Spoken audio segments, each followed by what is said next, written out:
பார்த்த வரையில ஒரு கிராமத்துல ஒரு 17 ஆண்டுகளாக தமிழ் பட்டிமன்றத்தை நடத்துகிறார்கள் என்று சொன்னால் ஊத்துக்குளியில தமிழ் வாழ்கிறது என்பதனுடைய அடையாளமாக இந்த நிகழ்ச்சி நடந்து கொண்டிருக்கிறது.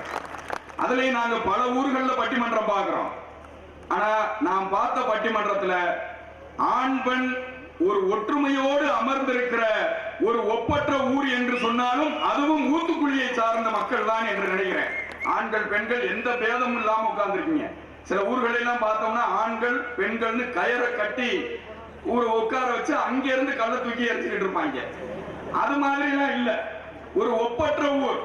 அதுல எனக்கு ரொம்ப மகிழ்ச்சி. நான் வந்தோட பார்த்தேன், முன்னால உட்கார்ந்துருக்க எல்லாரையும் பார்த்தேன், பெண்களுடைய முகத்தை பார்த்தேன். அப்படியே சந்தோஷமா இருக்கீங்க. எங்களுடைய ஆண்களுடைய முகத்தை பார்க்கிறேன். உழைத்து உழைத்து உழைத்து ஓடாய் போன ரேகை கோடுகள் முகத்திலே தெரிவதை நான் பார்க்கிறேன். உங்களுக்கு என்ன, பொம்பளைகளுக்கு பெண்களுக்கு பார்த்தோம்னா 6 மணிக்கு ஆரம்பிச்சு 11 மணி வரை சீரியல் போடுறாங்க. அதையும் மீறி இவ்வளவு கூட்டம் வந்திருக்கீங்கன்னா இந்த புண்ணியவதிகளுக்கு ஒரு கைதட்ட நாங்க பரிசா கொடுத்தே ஆகணும். அதுல வம்சம்னு ஒரு சீரியல் போடுறாங்க. அதை பார்த்தா வம்சமே அழிஞ்சுவோம். வம்சம், அது பேர் வம்சம்னு வச்சிருக்காங்க பாருங்க. பூமிகான்னு ஒரு கேரக்டர் வர்றா, மலைநாட்டுக்காரியா இருக்கிறா. சில நேரங்கள்ல ஒரு டாக்டர் எப்படி இருக்க கூடாதோ அப்படி இருக்கேன் மகன்.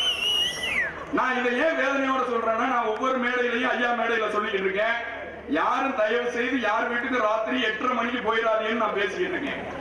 ஏன்னா நான் போய் மாட்டியிருக்கேன். நான் ஒரு வீட்டுக்குள்ள உள்ள போறேன், நான் உள்ள நுழையிற நேரம் ஒரு அம்மா வம்சம் சீரியல் பார்த்துக்கிட்டு இருந்தாங்க. நான் போன நேரம் டிவியில பூமிகா வீட்டுக்காரன் வந்துட்டேன். நான் உள்ள போறேன், பார்த்துக்கிட்டு இருந்த அம்மா சொன்னாங்க, வந்துட்டேன் பாரு சனியே அப்படின்னா. வந்துட்டேன் பாரு சனியன்னா அது பூமிகா வீட்டுக்காரனை சொல்லுதா என்னைய சொல்லுதான்னு கேட்டேன். எங்க பார்த்தாலும் இப்படியா, திருமால் பள்ளி கொண்டது மாதிரி இப்படி படுத்துக்கிறது டிவிக்கு முன்னாடி. புருஷனுக்கு ஒரு வாய் சோறு கூட கொடுத்தது இல்லை.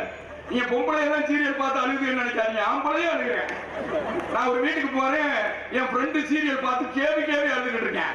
நான் போய் முதுகுல தட்டேன், பொம்பளை தான் சீரியல் பார்த்து அழுகுதுன்னா நீ அழுகிற உனக்கு வெக்கமா இல்லை அப்படிங்கிற. அவன் என்ன முறைச்சு பார்த்துக்கிட்டு சொல்றேன், அது சீரியல் அது என் கல்யாண கேசட்ரா, கல்யாண கேசட்ராங்கிற. இப்ப நீங்க நாளைக்கு போய் அகராதிய பாருங்க, கலினா துன்பம்னு எழுதியிருக்காங்க, ஆணம்னா தொடர்ச்சின்னு எழுதியிருக்காங்க. அப்படின்னா என்ன அர்த்தம்? கல்யாணம் துன்பம் தொடர்கிறது, துன்பம் தொடர்கிறது. இந்த கைதட்டுறாரு பாருங்க, அவர் வீட்டுல ஏகப்பட்ட பிரச்சனையை சந்திச்சிருக்கிறார் மனுஷன். இருக்கு என்ன இருக்கு. நம்ம வீட்டுல என்ன, உங்க வீடு மாதிரிலாம் இல்ல. எங்க வீட்டுல என் மனைவி எல்லா வேலையுமே பாப்பா. எப்படி கேக்குறீங்களா, நான் பாத்திரம் தேப்பேன், அவ பாப்பா.